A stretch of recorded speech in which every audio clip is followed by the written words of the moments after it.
Nous allons continuer avec deux exposés, celui de Marc Ledoux et de Stéphane de la Portie, que j'invite à venir.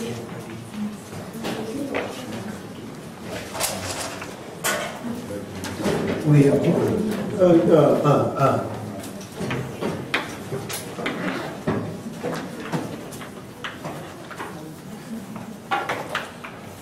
Voilà, pour ceux qui ne connaissent pas Marc Ledoux, donc Marc Ledoux est philosophe, docteur en sociologie et psychanalyste. Il travaille depuis de nombreuses années à la clinique de la Dorme et il organise fait toutes sortes de séminaires aussi dans différentes institutions. Il va nous parler de Zoé, Abounet, Scott et Moby. Quant à Stéphane de la Portie, il est psychologue, moniteur dans un foyer pour handicapés mentaux à la université psychiatrique à Albe. Voilà, je donne la parole à moi. Non.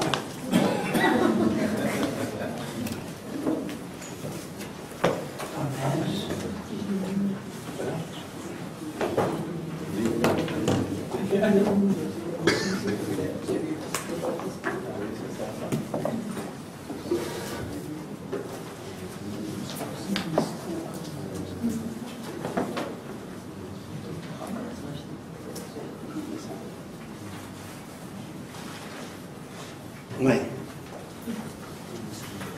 C'est difficile de se mettre dans une autre sphère.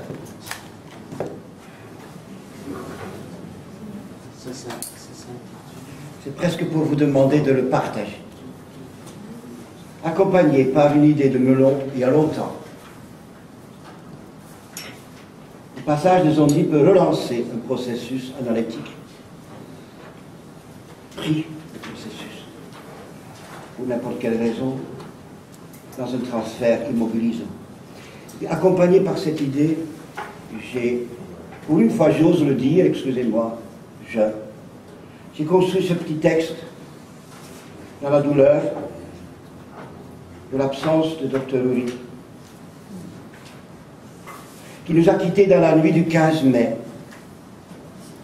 et qui m'a accueilli il y a 30 ans avec les mots « À toi, Marc,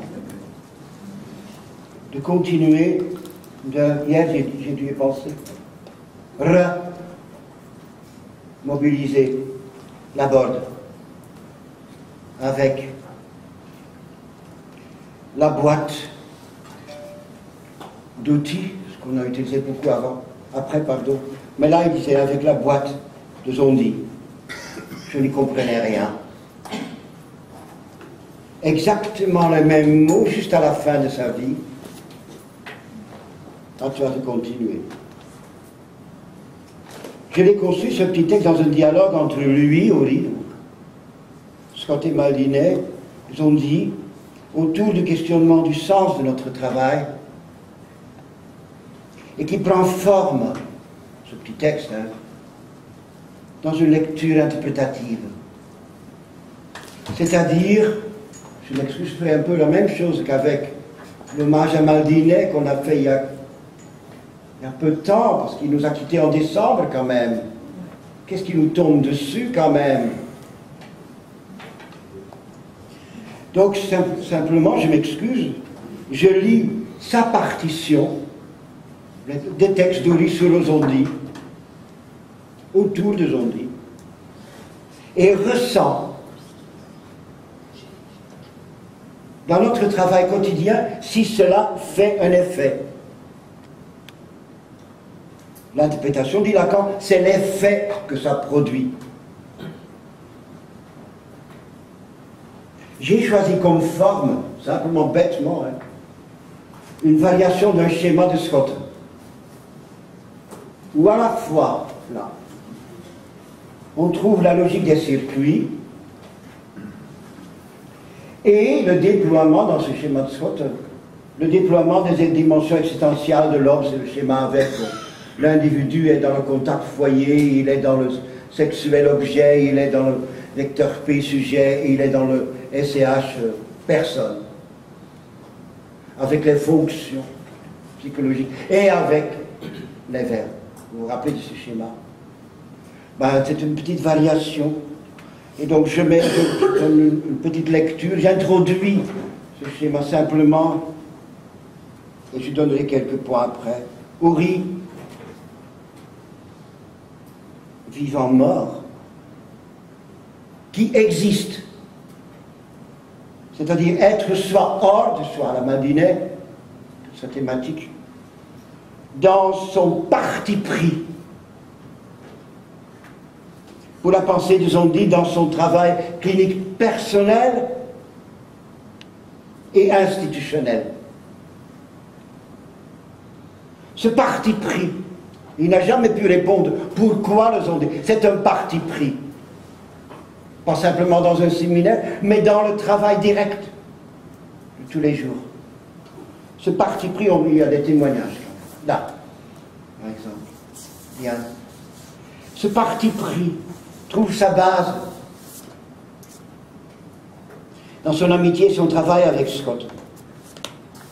Et cette base s'est manifestée comme fondement dans le travail, introduit et accompagné par Van Reet,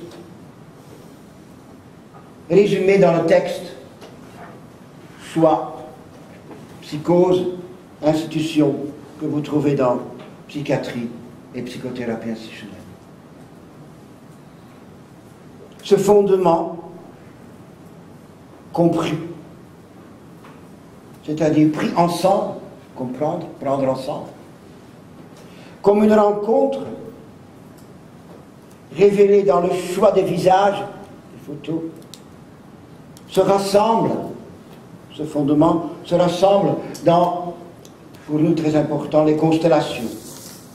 Lieu, un lieu,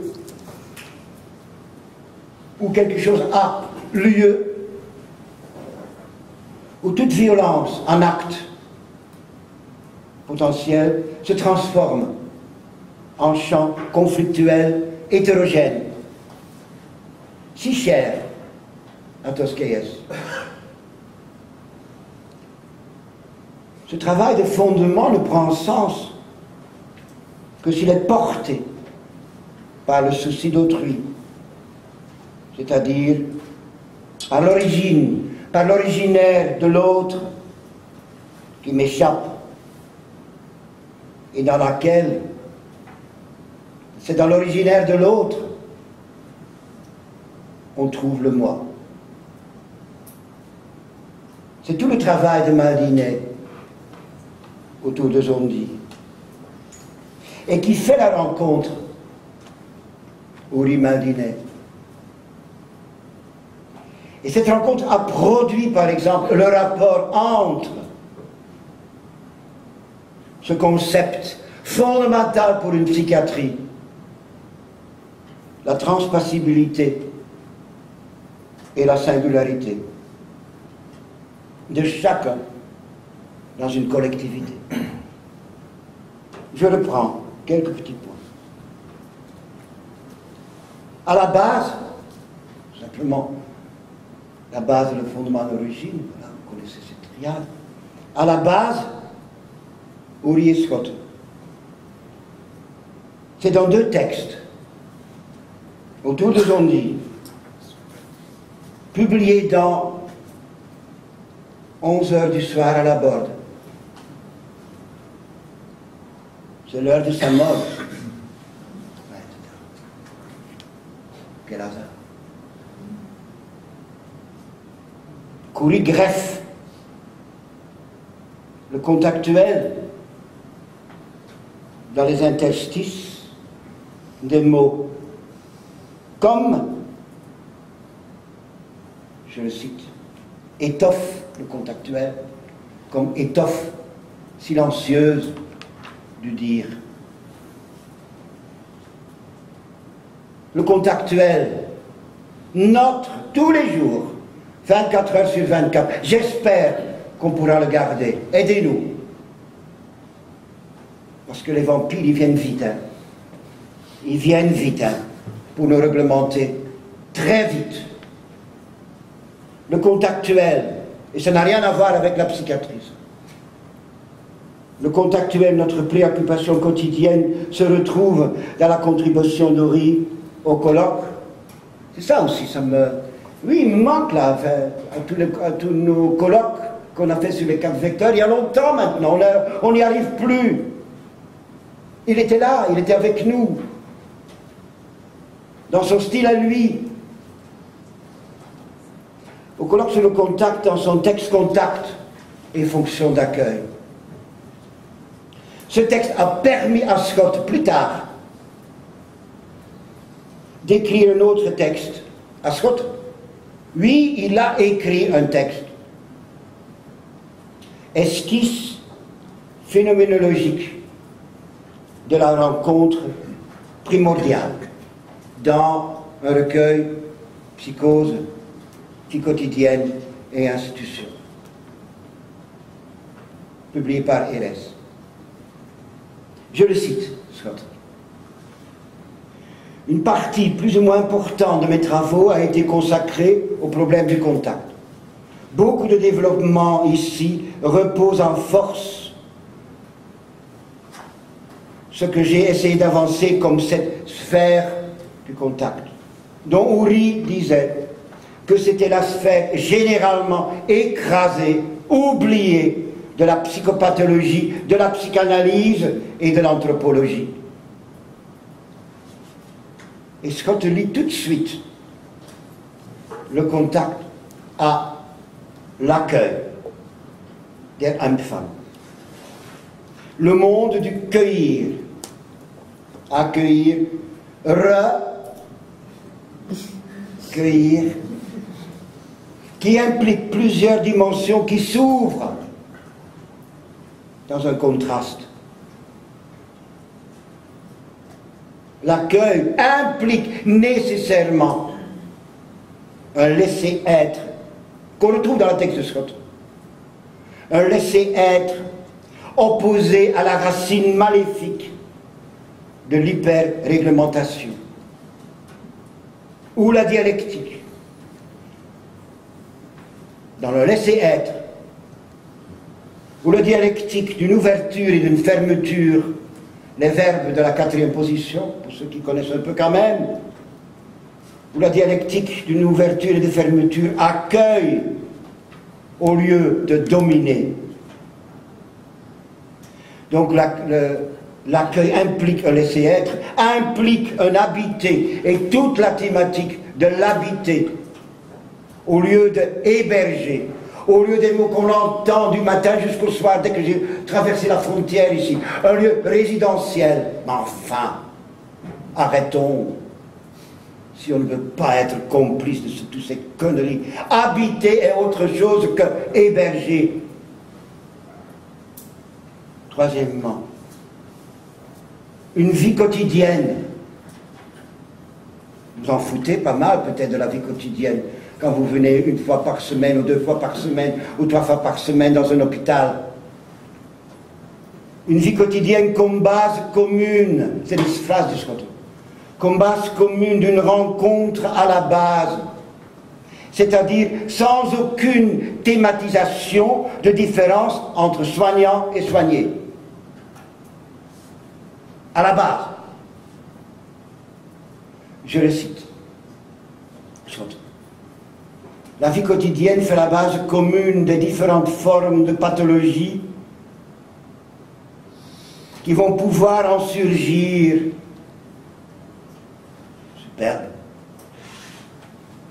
Et aussi des différentes formes de rencontres qui vont se spécifier à partir de ce monde à vivre commun.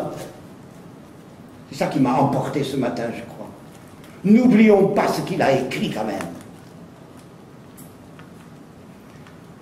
Donc voilà, à la base, Uri. Deuxièmement, vite, formes de rencontres à partir, qui peuvent surgir à partir de cette vie quotidienne. Mais si on n'y participe pas, alors c'est difficile de parler des formes de rencontres. Des relations peut-être, il y en a plein, mais des rencontres quand même. Et donc dans les formes de rencontres, je fais Uri Zondi Toscaïes. Vous préservez le principe de l'hétérogénéité. J'espère qu'on y arrivera à le préserver.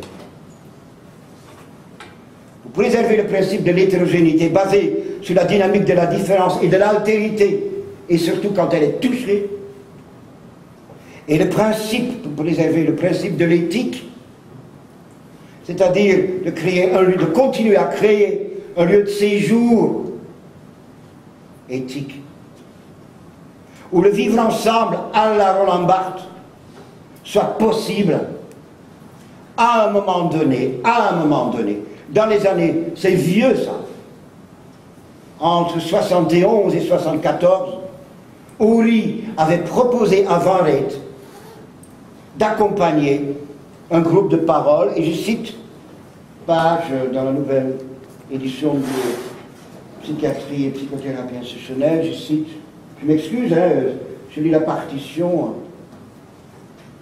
c'est un hommage à lui quand même, beaucoup quand même. Qu'en est-il donc chez le psychotique du rapport au visage et aux choses et à la chose? Y a-t-il un site pour le nulle part? Toute la thématique de cette distinction, de cette fonction diacritique entre, comme tu disais hier, explorer l'errance et le nulle part. Y a-t-il un site pour le nulle part? Pour l'errance, oui, mais pour le nulle part. Ce rapport est-il choix? Pour qu'il y ait hasard en compte, ne faut-il pas nécessairement un lieu, celui d'un avec, d'une chronogénie à minima, d'un jaillissement d'entour? Des bris de l'autre qui laissent, dans la psychose, qui laissent à nous des plages de réelle dialectisation quasi impossible, stase chronique tissée d'oubli. La vie est pourtant là, toujours palpitante, et c'est ça qui est le plus menacé, écrasé, idéologiquement. La vie en groupe, les intérêts collectifs, l'urgence du présent, c'est à cette aporie que la psychothérapie institutionnelle se doit d'exister à condition de continuer de s'y appliquer. Ce qui est rare, déjà à cette époque.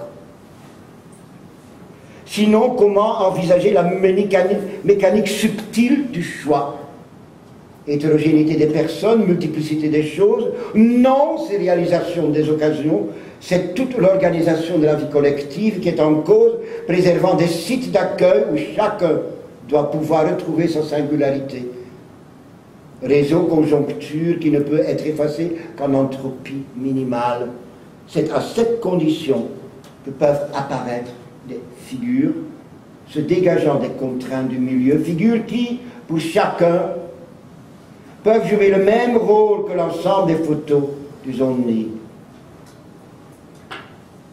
L'ensemble du collectif peut être considéré comme un système homéomorphe, ayant cependant des propriétés topologiques relatives du système zondien. C'est en partie, pour des raisons historiques, que nous avions pensé il y a quelques années, réintroduire dans la clinique une problématique psychiatrique cohérente par la constitution d'un petit groupe centré sur les travaux de Zondi et de Scott. Cela nous semblait indispensable dans la conjoncture idéologique du moment, c'est très actuel quand même, pour lutter contre l'obscurantisme. Nous avions l'espoir que ce petit groupe jouerait le rôle d'une sorte de greffe.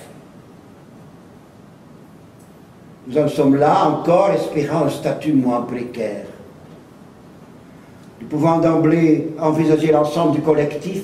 Nous avons profité de l'existence de petits groupes, des groupes de parole constitués chacun d'une demi-dizaine de personnes pour étudier plus finement les phénomènes de choix à l'intérieur de l'un d'eux. On peut lire la suite du déroulement de cette expérience dans le reste de l'article Choix, psychose et institution. Et en août 1976, à la décade de Sérésie, consacrée à Zondi, là, pour moi personnellement, petit coco, où je l'ai rencontré, Horry, pour la première fois. Horry a élargi sa recherche sur la structure du collectif du collectif avec un majuscule, en distinguant le collectif et les groupes. Pour le faire, il va créer des passages entre les trois hypothèses de base de Bion, qu'on retrouve dans Recherche sur les petits groupes, de Bion, et les quatre vecteurs, et on retrouve une trace de ça, de ce passage et de ce rapport entre les quatre vecteurs et les trois hypothèses de base de Bion, pour essayer d'étudier le groupe, et qu'est-ce que c'est un groupe dans une collectivité. Pour pouvoir créer un collectif, on le trouve dans l'article « Incidence du zombie sur la thérapie institutionnelle dans 11 heures du soir à la Borde ». Je l'ai vu. Bon ben écoute, vous le lisez, c'est ça. Ce passage fait le rapport entre les hypothèses de base de Bion, c'est de dépendance, d'attaque-fuite. Ce passage est repris dans le texte de Toscaïès, qui s'appelle « Sémiologie des groupes », qu'on trouve dans son livre à Toscaïès, de la personne au groupe, qui montre qu'on peut déchiffrer. C'est une autre, certainement une toute autre logique du psychodrame, je ne connais rien. Mais un groupe, ça pousse tout de suite dans une collectivité. On trouve qui montre dans son livre, dans l'article Sémiologie des groupes, qu'on peut déchiffrer ce qui se passe dans un groupe dans les effets qu'il produit ailleurs. Dans un autre groupe, dans un atelier, dans n'importe quel ce qu'on institue, ou dans l'ensemble de la vie collective et dans l'atmosphère de la vie quotidienne. Je le cite par exemple. Dans ce livre qui est réapparu, il y avait un texte de Toscaïès, le travail thérapeutique en psychiatrie, et ça faisait longtemps qu'il avait disparu, et là il reste qu'il a réédité. C'est quand même à un certain moment triste qu'on doit payer sa mort avec un moment qu'on réfléchit de rééditer quelque chose. Mais bon, on discute dans les rêves avec lui.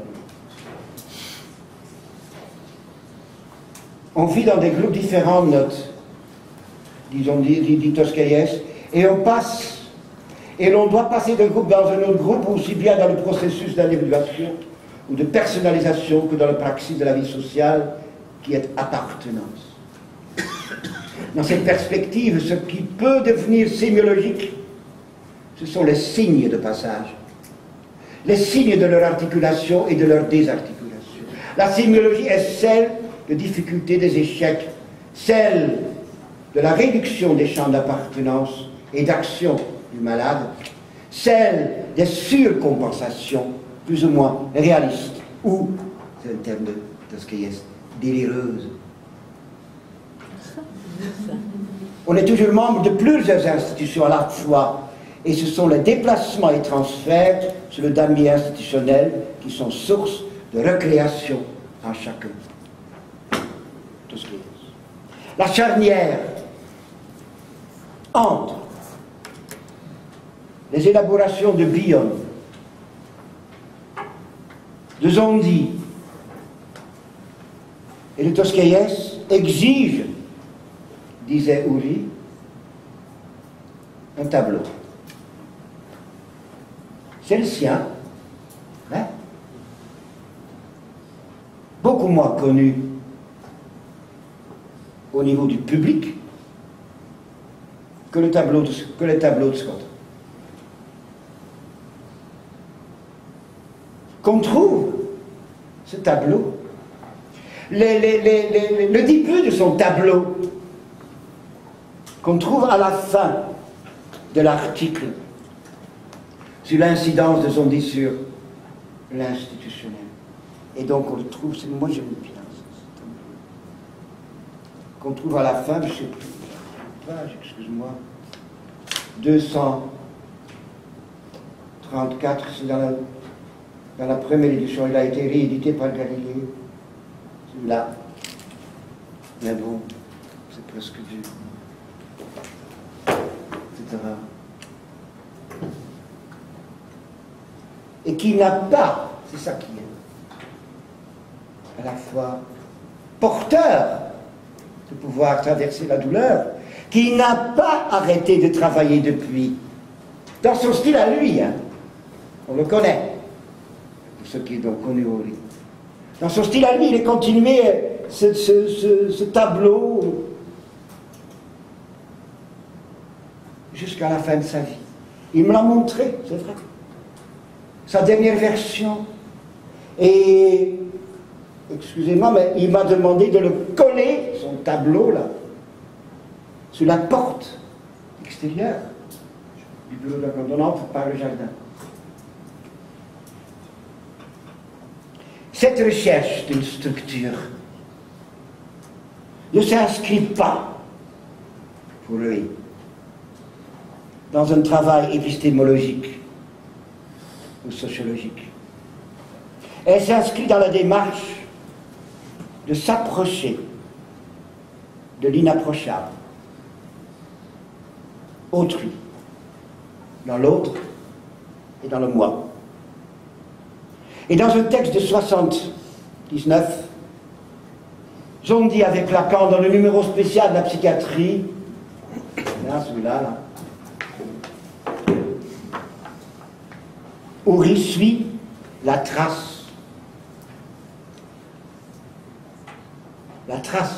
du visage, donc il fait le passage de la figure, de la photo figure au visage, et la vision protocolaire pour pouvoir toucher l'intouchable. Je le lis un peu, pour qu'il soit là un peu quand même, dans toute cette connerie de... On voit des visages qui vous regardent. On ne va pas voir Zondi, pardon. On ne va pas voir Zondi pour lui dire qu'est-ce que je deviendrai, sauf si vous allez sur les conneries de Google et compagnie là. Ce serait un contresens, il se serait établi à ce moment-là, romancien, spécialisé dans la lecture dans la marque de café, ou les tarots, c'est un jeu de cartes au fond, ils ont dit. Dans chaque groupe de 8, poser la question, donne-moi les deux les plus sympathiques, drôles de visage, c'est horrible. Alors, pour faire plaisir à l'examinateur, peut-être on dit, tiens, celui-là, celui-là, celui-là. Après, reprendre les 4 restantes en disant, avec un petit peu de pudeur, dis-moi les deux moins antipathiques. Il ne faut pas les regarder longtemps, juste le temps de voir, sans réfléchir, pour justement que ce soit des visages.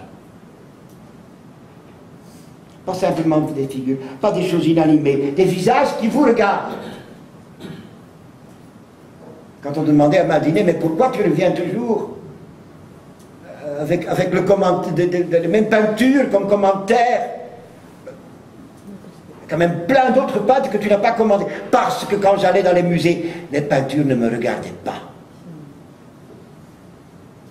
Et moi qui a toujours été phobique de thématiser, donc voilà, j'ai essayé de trouver des mots non thématisés pour les peintures qui me regardent. Des visages qui vous regardent. Or, qu'est-ce qui vous regarde à ce moment-là? C'est sûr que ce n'est pas une photo. Ce n'est pas simplement la photo de quelqu'un qui a été vivant, qui a une histoire, une généalogie, mais ça vous regarde. À tel point que ça marche. Et ça marche drôlement bien, nous ont dit. Je dis, c'est autrui. C'est un peu bête, c'est autrui qui est là et qui vous regarde. Et ça vous fait réagir. Et pendant qu'on réagit, on ne pense pas à autre chose. Donc il suit la trace au lit du visage. Et je vais rester calme. Et la vision protocolaire. Mais je cite, mais qu'est-ce qui est mis en question par cette espèce de jeu de cartes? C'est quelque chose qu'on ne peut pas atteindre directement par les images. D'où l'astuce de Zondi est suivante, d'avoir versé dans ce que j'appelle la vision protocolaire, à partir du protocole. Le protocole, c'est des chiffres, des grilles, des tuchets chiffrés.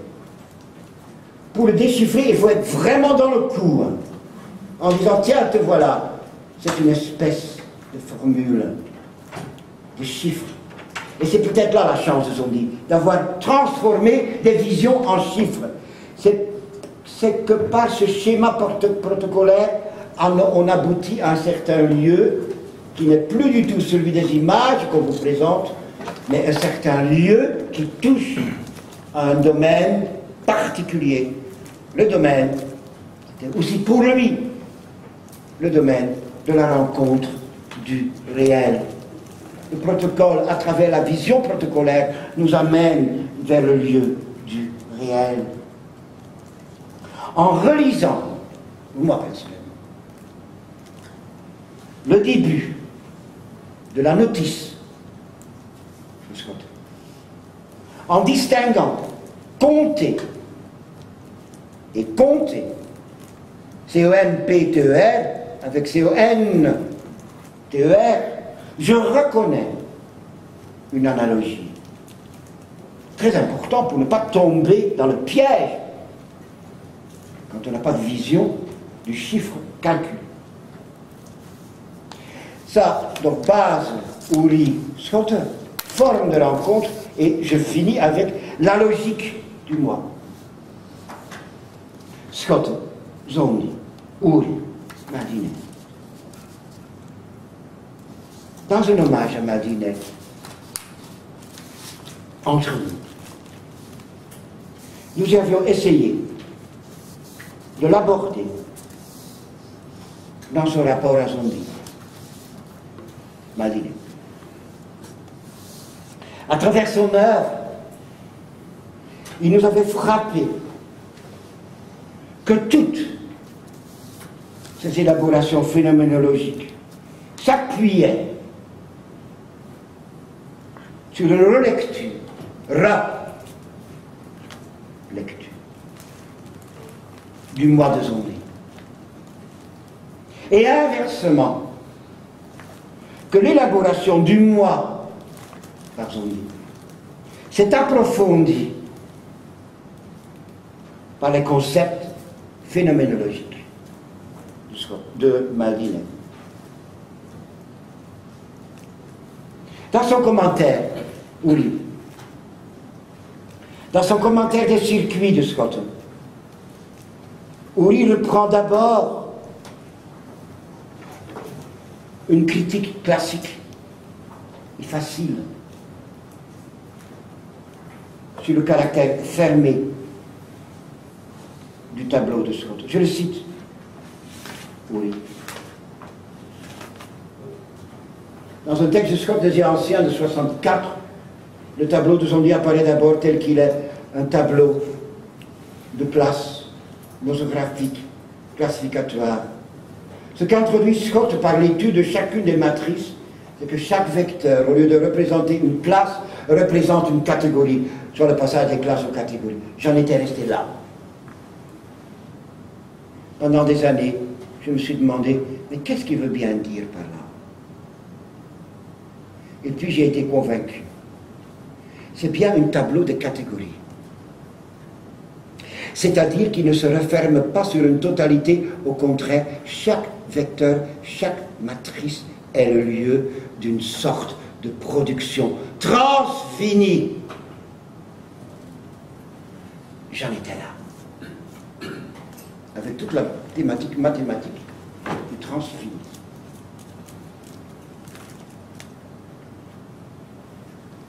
Ensuite, il reprend Uri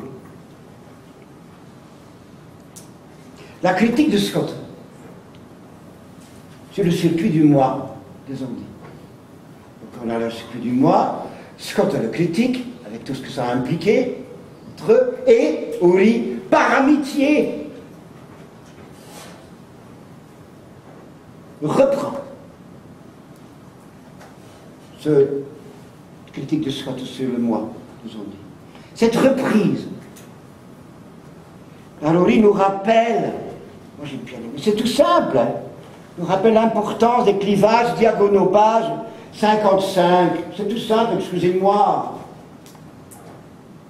On voit apparaître dans la logique des 4 cases des clivages en diagonale. De l'aveu de Zondi lui-même, les choses les plus importantes à étudier, ce sont les clivages diagonaux. Et un clivage diagonal qui a été particulièrement mis en valeur, c'est le clivage K plus B-, qu'on appelle intraprojectif.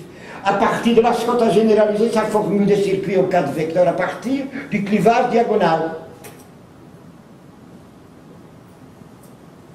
Ce que n'avait pas fait Zondi. On arrive à un tableau de 4 vecteurs qui se répondent par symétrie, toute une série d'exemples et de raisonnements justifient ces différents circuits. Il a même cherché des exemples en génétique. L'introduction des circuits en diagonale met en cause la logique primitive de Zondi. Cette logique primitive qui entraînerait un ensemble totalisé, classificatoire, aristotélicien. C'était le moment opportun. Rime a souvent dit. Kairos. C'était le moment opportun pour lui d'approcher la logique primitive de Zondi de la logique aristotélicienne à 4 cases. Comme Peirce l'a nommé. C'était la première fois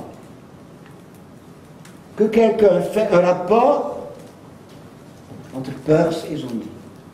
Et un peu plus tard, quand Jean-Marc venait faire le stage à la Borde, que Jean-Marc a repris la lecture triadique que Scott était en train de mettre en forme par la triade de Peirce. Donc, au moment où il s'en va, il y a toute cette histoire que je trouve passionnante. Et si on l'oublie, eh bien, on est complice. On ne peut pas. Donc, Jean-Marc va inscrire la lecture triadique, le contact, le SP et le SCH avec la primité, la seconde et la tercité de Peirce. Et Ouri, à ce moment-là, dans une soirée, je rappelle qu'on discutait, et que cette triade-là, Scottien et Peirce, avec la logique triadique de Lacan, qu'on retrouve dans son séminaire d'identification, c'est-à-dire la logique privative, frustrative et castrative. Mais je vais arrêter, je peux finir en vous invitant, me le lisez vous-même, de cette lecture dans laquelle il se situe comme interprète lui-même de cette triade vitale pour lui, pour Ouri, Zondi, Scott, Lacan. Et vous trouvez sa page 56, 57 dans ce numéro sur Zondi. Amen.